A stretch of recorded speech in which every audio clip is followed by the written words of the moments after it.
नाग पंचमी की सबसे प्राचीन कथा, जब नागदेव बने भाई। यह कथा अवश्य सुननी चाहिए। प्राचीन काल में एक सेठ जी के 7 पुत्र थे। सातों के विवाह हो चुके थे। सबसे छोटे पुत्र की पत्नी श्रेष्ठ चरित्र की विदुषी और सुशील थी, परंतु उसके भाई नहीं था। एक दिन बड़ी बहू ने घर लीपने को पीली मिट्टी लाने के लिए सभी बहुओं को साथ चलने को कहा, तो सभी धलिया और खुरपी लेकर मिट्टी खोदने लगीं। तभी वहाँ एक सर्प निकला, जिसे बड़ी बहू खुरपी से मारने लगी। यह देखकर छोटी बहू ने उसे रोकते हुए कहा, मत मारो इसे, यह बेचारा निरपराध है। यह सुनकर बड़ी बहू ने उसे नहीं मारा। तब सर्प एक ओर जा बैठा। तब छोटी बहू ने उससे कहा, हम अभी लौट कर आती हैं, तुम यहाँ से जाना मत। यह कहकर वह सबके साथ मिट्टी लेकर घर चली गई और वहाँ कामकाज में फंसकर सर्प से जो वादा किया था उसे भूल गई। उसे दूसरे दिन वह बात याद आई, तो सबको साथ लेकर वहाँ पहुँची और सर्प को उस स्थान पर बैठा देखकर बोली, सर्प भैया नमस्कार। सर्प ने कहा, तू भैया कह चुकी है, इसलिए तुझे छोड़ देता हूँ, नहीं तो झूठी बात कहने के कारण तुझे अभी डस लेता। वह बोली, भैया मुझसे भूल हो गई, उसकी क्षमा मांगती हूँ। तब सर्प बोला, अच्छा तू आज से मेरी बहन हुई और मैं तेरा भाई हुआ, तुझे जो मांगना हो मांग ले। वह बोली, भैया मेरा कोई नहीं है, अच्छा हुआ जो तू मेरा भाई बन गया। कुछ दिन व्यतीत होने पर वह सर्प मनुष्य का रूप रखकर उसके घर आया और बोला कि मेरी बहन को भेज दो। सबने कहा कि उसके तो कोई भाई नहीं था, तो वह बोला, मैं दूर के रिश्ते का इसका भाई हूँ, बचपन में ही बाहर चला गया था। उसके विश्वास दिलाने पर घर के लोगों ने छोटी बहू को उसके साथ भेज दिया। उसने मार्ग में बताया कि मैं वही सर्प हूँ, इसलिए तू डरना नहीं और जहाँ चलने में कठिनाई हो वहाँ मेरी पूँछ पकड़ लेना। उसके कहे अनुसार ही किया और इस प्रकार वह उसके घर पहुँच गई। वहाँ के धन ऐश्वर्य को देखकर वह चकित हो गई। एक दिन सर्प की माता ने उससे कहा, मैं एक काम से बाहर जा रही हूँ, तू अपने भाई को ठंडा दूध पिला देना। उसे यह बात ध्यान न रही और उसने गर्म दूध पिला दिया, जिसमें उसका मुँह बेतरह जल गया। यह देखकर सर्प की माता बहुत क्रोधित हुई, परंतु सर्प के समझाने पर शांत हो गई। तब सर्प ने कहा कि बहन को अब उसके घर भेज देना चाहिए।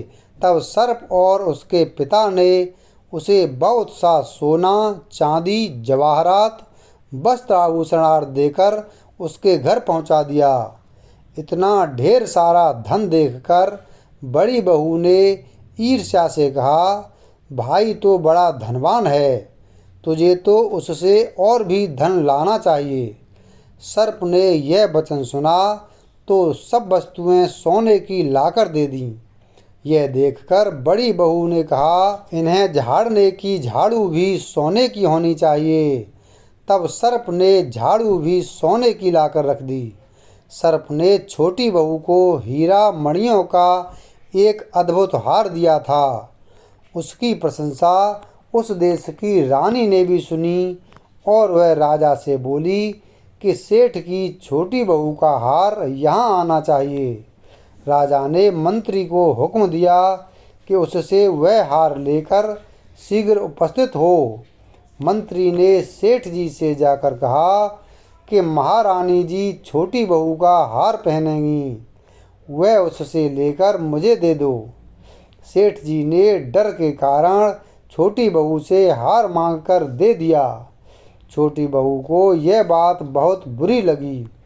उसने अपने भाई सर्प को याद किया और आने पर प्रार्थना की, भैया, रानी ने हार छीन लिया है। तुम कुछ ऐसा करो कि जब वह हार उसके गले में रहे तब तक के लिए सर्प बन जाए, और जब वह मुझे लौटा दे तब हीरों और मणियों का हो जाए। सर्प ने ठीक वैसा ही किया। जैसे ही रानी ने हार पहना वैसे ही वह सर्प बन गया। यह देखकर रानी चीख पड़ी और रोने लगी। यह देखकर राजा ने सेठ के पास खबर भेजी कि छोटी बहू को तुरंत भेजो। सेठ जी डर गए कि राजा न जाने क्या करेगा। वे स्वयं छोटी बहू को साथ लेकर उपस्थित हुए। राजा ने छोटी बहू से पूछा, तूने क्या जादू किया है? मैं तुझे दंड दूंगा। छोटी बहू बोली, राजन, धृष्टता क्षमा कीजिए। यह हार ही ऐसा है कि मेरे गले में हीरों और मणियों का रहता है और दूसरे के गले में सर्प बन जाता है। यह सुनकर राजा ने वह सर्प बना हार उसे देकर कहा, अभी पहनकर दिखाओ। छोटी बहू ने जैसे ही उसे पहना वैसे ही हीरों मणियों का हो गया। यह देखकर राजा को उसकी बात का विश्वास हो गया और उसने प्रसन्न होकर उसे बहुत सी मुद्राएं भी पुरस्कार में दीं। छोटी बहू अपने हार सहित घर लौट आई। उसके धन को देखकर बड़ी बहू ने ईर्ष्या के कारण उसके पति को सिखाया कि छोटी बहू के पास कहीं से धन आया है। यह सुनकर उसके पति ने अपनी पत्नी को बुलाकर कहा कि ठीक ठीक बता कि यह धन तुझे कौन देता है। तब वह सर्प को याद करने लगी।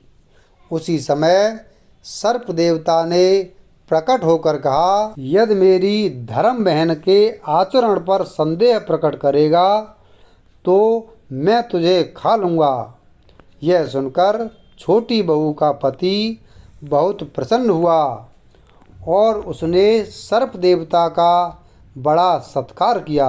उसी दिन से नाग पंचमी का त्यौहार मनाया जाता है और स्त्रियां सर्प को भाई मानकर उसकी पूजा करती हैं।